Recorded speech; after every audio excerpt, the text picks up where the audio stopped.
Ayan, mga kaching kapampangan, nyarita na po. Areni po rin nga gawa ko.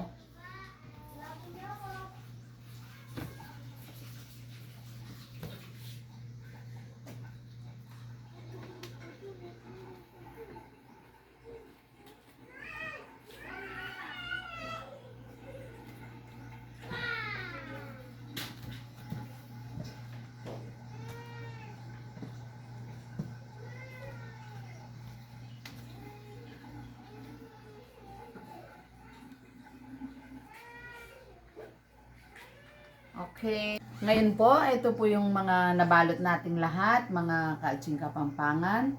At nawa po ay nasatisfied kayo sa panonood ng aking video. At patuloy po kayong sumuporta sa aking video, mga kaching kapampangan. Huwag niyo pong kalimutan na i-follow, subscribe at like and share ang ating video para sa next video po natin. Yun lamang po. God bless po sa inyong lahat.